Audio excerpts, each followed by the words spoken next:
Um, Silence being evidentiary of the what could then be called the desired response. There are such things, I think, as answering as asking the wrong questions. That's not it. That's in an amoral tense. What is the color of jealousy? Uh, Professor Dawkins pointed out that as good example as any of a stupid question. Um, you could say, what is the uh, Windows Windows 98, 2000, etc. onward 32-bit definition color range of um, sympathy.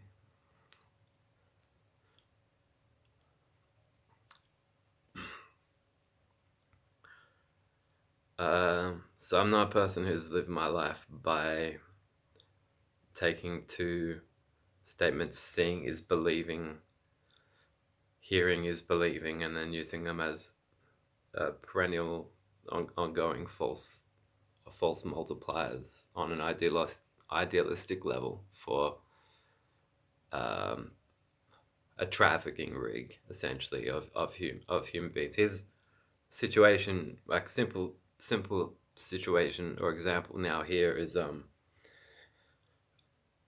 you're taught your boss is a good friend of both the Australian Federal Police at large and prominent, upstanding people within the AFP. You're also then told not to say certain things on not just the matter that would amount to one case, but a multitude of matters. Really, think about it, to the police. And you might think that for the majority of 9 years that it doesn't suit the character that you've gotten used to in your immediate employer or manager to uh, either want to or to say to you, not to discuss the police, not to discuss a certain matter with the police at a certain time. Um, then you do end up terminated from the job. In and of itself shows that rights in the private sector uh, to exactly the same thing as is meant by um, the principle of the confidentiality trust um, is indistinguishable from a con and etc. The word synonymous with conning and con. Um,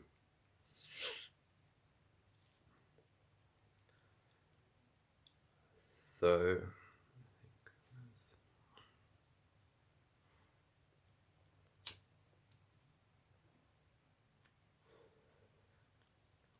my favorite scene in the Watchmen film was Rorschach's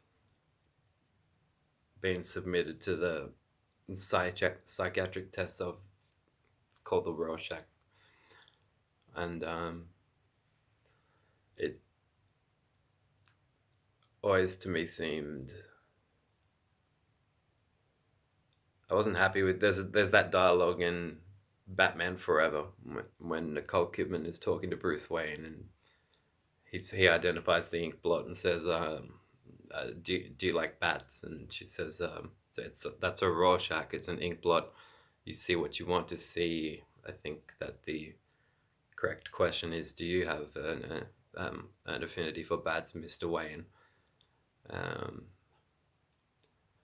So even if the premise of this test is that the will, uh, as in to state what a person wants to see is what's. I mean, what if a person does not want to see a psychiatrist? Then,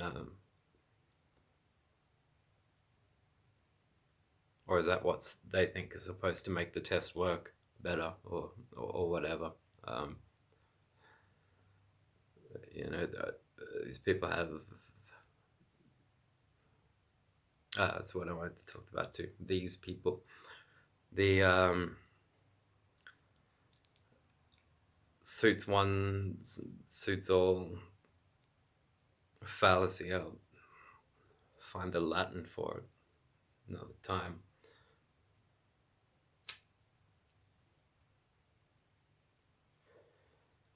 It's an assumption that can then be used to say, well, you can use it to indict people, you can use it to slander people, and you can use it to call people at the same time oh, they think they have this sort of world of view. They would love anybody and everybody, because of reasons, etc., etc., etc. In the police state mentality, people are always impressed with when more than one valid point is made, because the subtle brainwashing, everyone wants to know. If you look up the truth in dictionaries, it'll say things like the true or actual facts of a case in the singular again, and so cases and reasons, more than one cause change.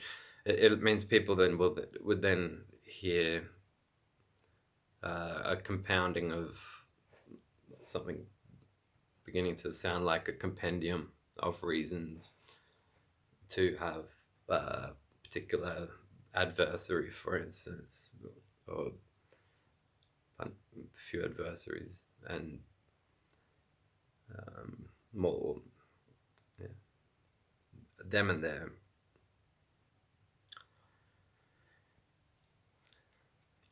Two Masons and their, if you want to keep your job club.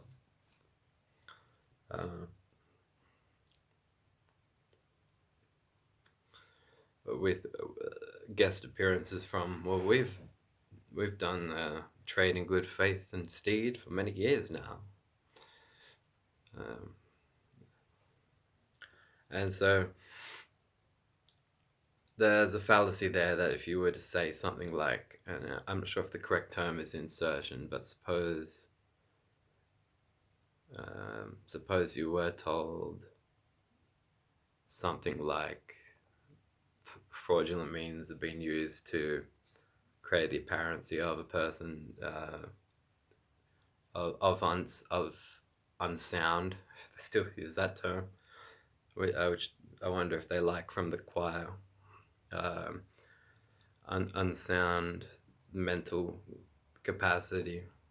Well, this sounds deluded to me, but I'm a Christian. I believe in the Bible, and if God says rape virgins for 50 shekels, then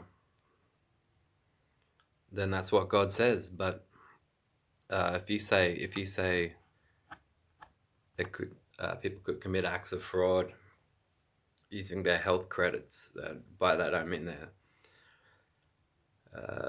monetary gain is entailed, but what's trying to be achieved idealistically. The hatred for artists is because artists will achieve things like the idea that there's no Christianity. You could sum up with if a person simultaneously believes in saying, and then you go, no, I'm not going to floor 7, and I go, oh, then you must be going to 4th floor. So it's a false dichotomy, which is when you're given either or options, uh, generally two, yeah, either this or this, and both are wrong, then the dichotomy is false, and there's no way that you can be true to yourself, anyone else, or do anything but waste time by making time for false dichotomies. Uh, so hell riders thinking that they are Christianity's opponents. They're actually they're doing so from a time with concepts that, unless they were to admit to sheer ad hominem or intimidative motives, they're not coming at it with their sincere beliefs, um, unless their beliefs are what I call epistemologically um, of equal measure of stupidity to Christianity. So when you're taught a lot of this traces back to a psalm. I always like asking Christians why psalms like "Happy shall he be who taketh and dasheth the little ones against the stones," a psalm about infant killing, um, is not talked about. But when it comes to unbelievers, uh, Psalm 14:1, the fool says in his heart there is no God. This is this is not representative of the unbelieving community. Atheism means without theism. Does not mean uh, all one atheist has to have in common with another atheist is their absence of theism. So it'd be like telling plants that reproduce asexually that the plants actually have ideologies where they're because they're reproducing by dropping seeds into dirt and soil, that um, these plants in fact harbor stringent belief systems where they're at odds. The lavender is at odds with the iris because they have different views about sexuality. One's more against sexuality than the other, and so on and so forth. There was no recognition really of saying I abstain from judgment, I suspend my judgment, um, and there was no real prospect. So hell riders, I don't really think of so much as being critics of Christianity as I do of them being football fans, and they'll have more in common with each other than they've talked through.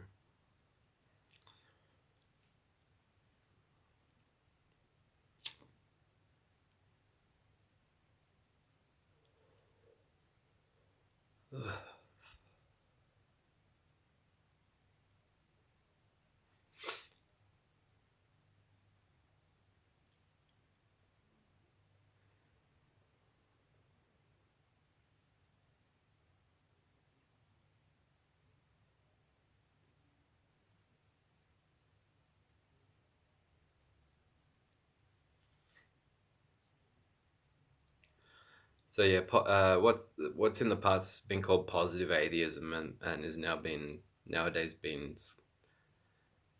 regarded in terms like anti-theism. It requires having been involved in a church, left a church, educated yourself as to how, why, and for what reasons you have left a church, why you are opposed to. So, because it makes no sense to me to go, well, the inner truth claims of Christianity are being addressed by these hell riders because uh, that they call them, they'll say they're hell's angels or whatever. Uh, you know, See, I think the mass is back uh, even worse than it's got to have been worse in almost all most ways. Certainly most ways then than now. Um,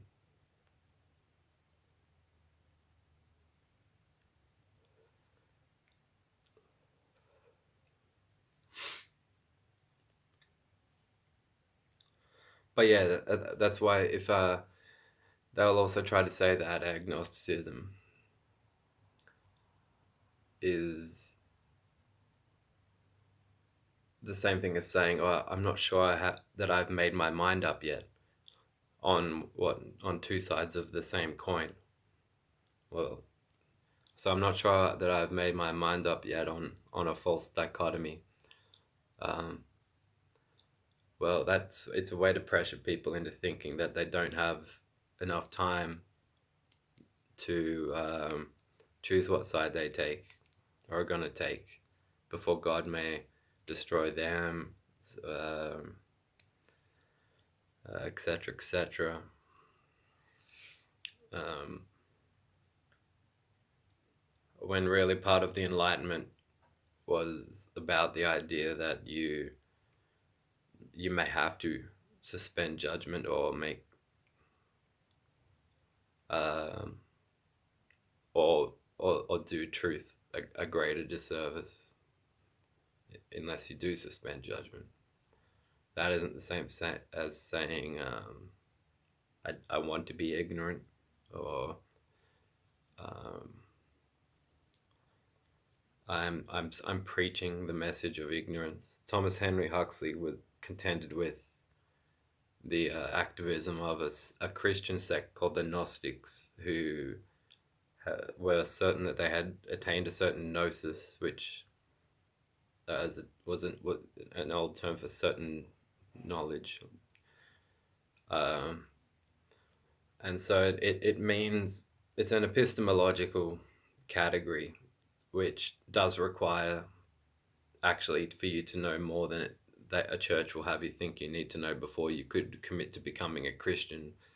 Or it means to say things like it's beyond our knowledge whether a god or gods exist.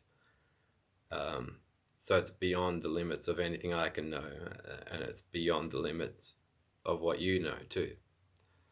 So and both what's more, both categories are compatible with theism and atheism.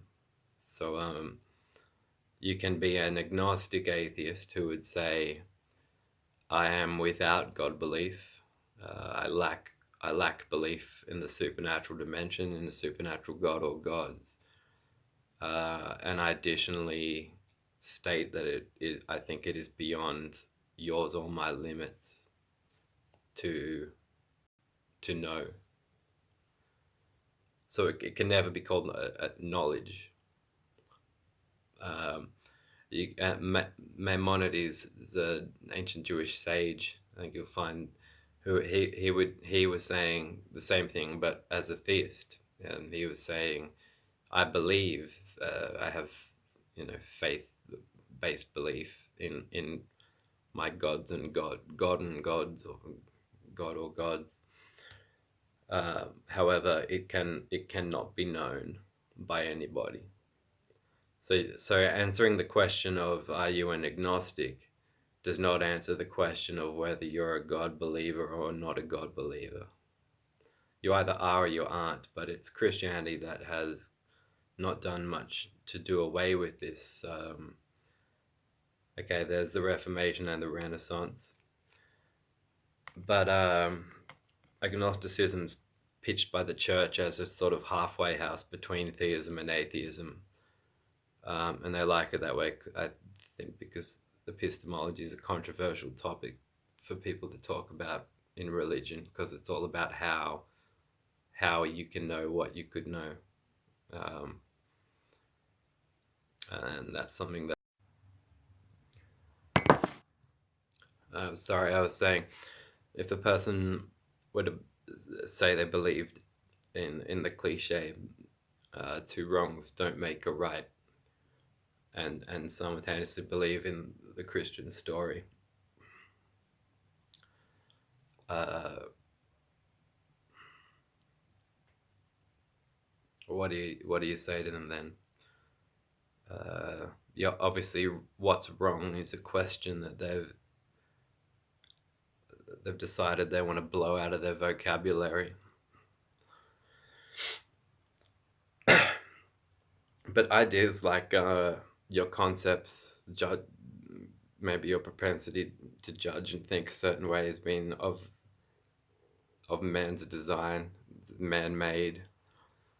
Artists remind the world that everything we grow up around it is man-made. Um, every description of everything. Nietzsche dealt largely in philology, philosophy, but he made the statement there are no facts, only interpretations. And I consider him to have been creative and innovative for his time. It's tragedy that he never found love with the person that he loved and that he had his eye on. Um, he didn't, as I see it, stand to be the beneficiary of 2 centuries of subsequent progressive academic scholarship concerning the canonical Gospels, Matthew, Mark, Luke, and John. Um, so,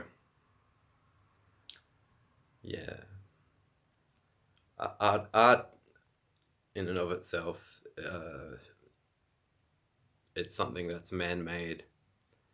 Also, this pointing to interpretationalism and the pluralistic approach to causality, which I've just offhandedly used the term causalism, which isn't to say make an ideology out of saying this causes that at Suzanne. But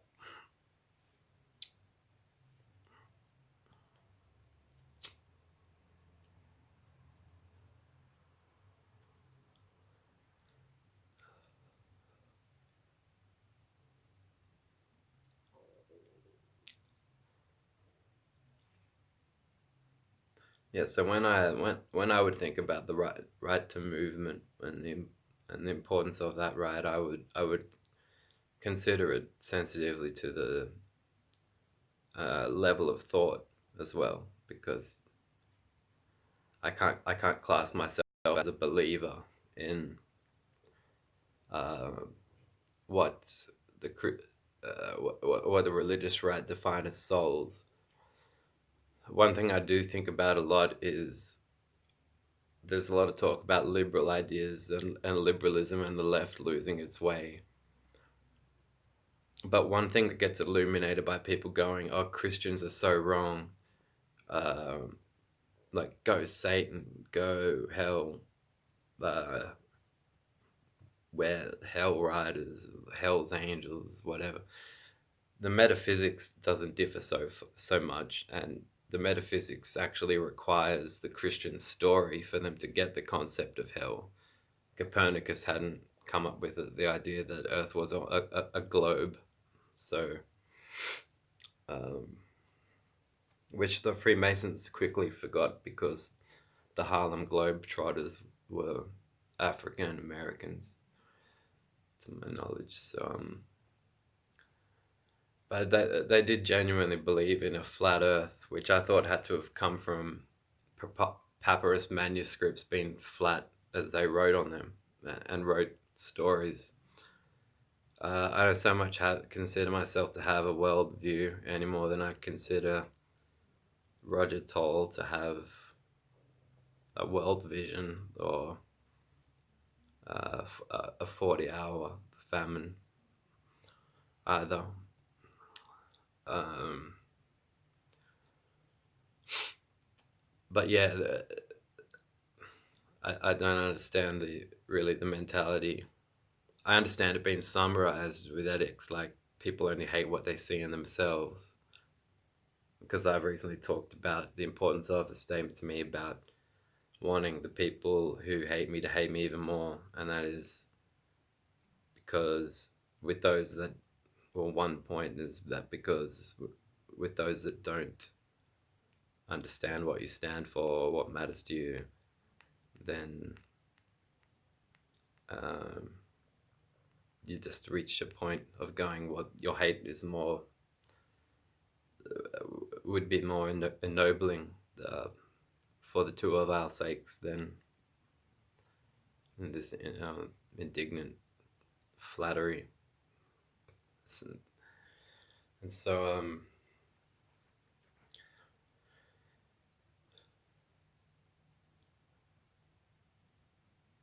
yeah, Roman times, Roman times, and why the gossip chain should be enough, or the media. I mean, why aren't you being shown Judge Judy? I like. I think she's cool, but I think that there's a proviso that people that go on that show, I'm told, make where even if a case is settled in favor of the worst possible offender on a Judge Judy episode, the network pays some sort of contributor to the fees, the legal fees, and yet we aren't seeing that happen all the time. On It's one reason I don't much like the news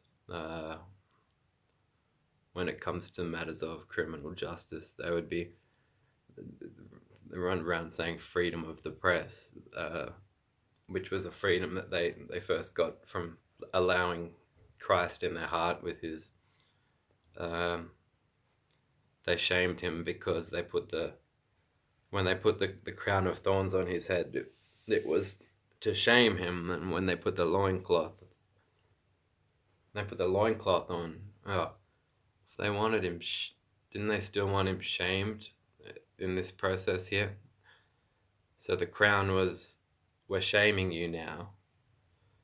They add a loincloth. Um, I don't call them communion wafer biscuits anymore. I call them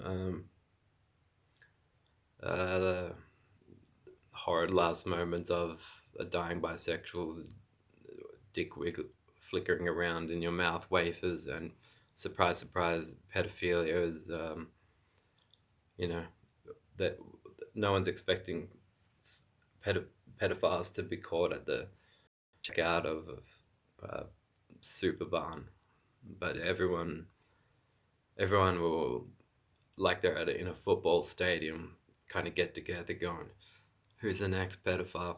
And while I agree with absolutely that these people are the guilty among them have used the veil of a community service, though I don't consider, I would only consider the secular active aspects of a church to be a community service. Um, uh, unless provisions are stipulated about how you are to, where you would stand with the establishment, were you to not only question what your is being preached to you, but be content to withhold judgment on any faith matter, um, rebuke or contest. So a false dichotomy is if you're given two sides, two options. You're saying, you know, there's no underground car park in an elevator, but there are 3 floors, and you come into the elevator, and I ask, are you going to floor 4 or 7? And you go, huh? And I start to get angry. Are you going to floor 4 or 7? And you go, well, I'm not going to floor 4. And before you can say, and I'm not going to floor 7 either, I cut you off and go, oh, well, then you must be going to floor 7.